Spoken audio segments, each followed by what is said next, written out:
Dans cette vidéo, on va voir comment on peut utiliser un produit fait par Digital Airways et qui permet de fabriquer des applications mobiles en drag and drop de façon extrêmement simple. Ces applications fonctionnent sur tout téléphone ou tout système.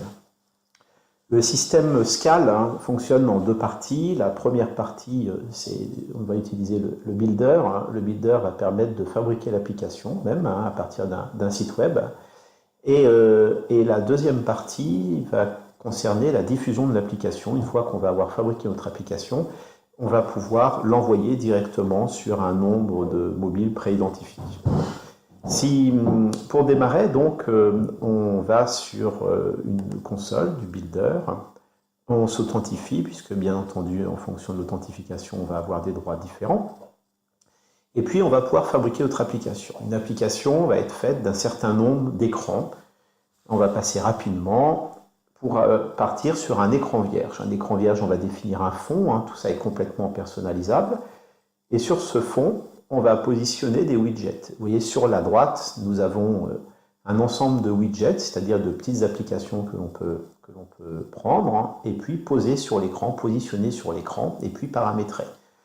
Là, la première, c'est un color picker, ça permet de choisir une couleur pour une ampoule. On va voir comment c'est connecté après au monde réel.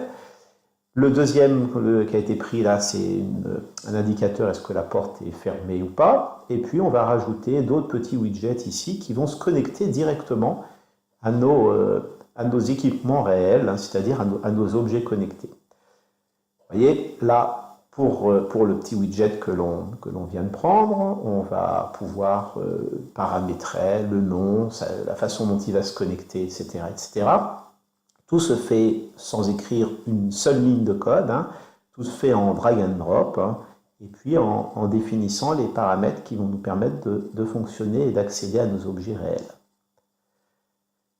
Le positionnement, vous avez vu, se fait de façon totalement graphique. Dans notre exemple ici, on n'utilise que des objets de BIWI, que des objets de la gamme BIWI, mais on pourrait bien entendu mettre d'autres types d'objets, que ce soit quelque chose, un widget pour appeler un taxi ou un autre pour télécommander un téléviseur, chose qu'on fait régulièrement avec Scale pour certains projets.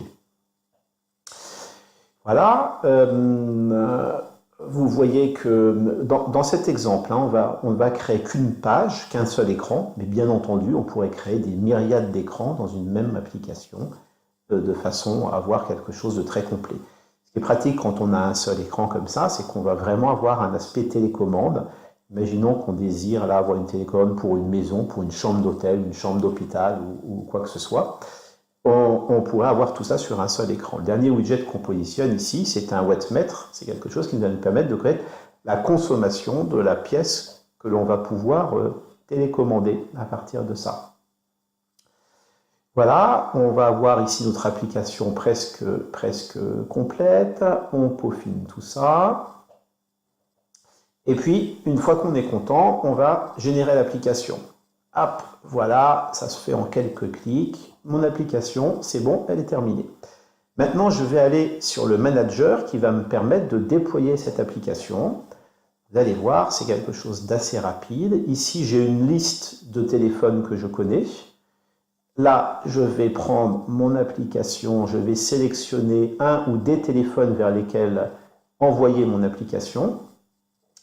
Et vous allez voir, là, ça va être très rapide. Vous allez voir sur une petite fenêtre mon téléphone qui va... Attendez, là, je choisis le téléphone. Regardez à droite, là, j'ai mon téléphone. Et hop, c'est bon, l'application est envoyée dedans, c'est parti. C'est-à-dire que le fait même d'appuyer sur la console du manager nous a permis de déployer. On n'est pas allé sur le store, on n'a rien fait, tout se retrouve sur le téléphone. Et maintenant, on peut jouer avec, on peut changer la couleur de l'ampoule, la démarrer, l'arrêter. Vous voyez que la consommation électrique est visible en temps réel. Voilà, on a fabriqué une application. Tenez, on va même pouvoir, là on démarre notre ventilateur, puis on va pouvoir simuler une ouverture de porte. Hop là, tiens, on va même effacer l'application, la redémarrer. Vous allez voir qu'elle se reconnecte automatiquement. Là, on a ouvert la porte pour faire comme s'il y avait une réelle ouverture de porte. Et vous allez voir la détection. Là, on sait que la porte est ouverte. Si on la referme, il va nous dire que la porte est fermée. Voilà, et puis on pourrait s'amuser à ajouter toutes les applications qu'on veut avec toutes les fonctions qu'on veut.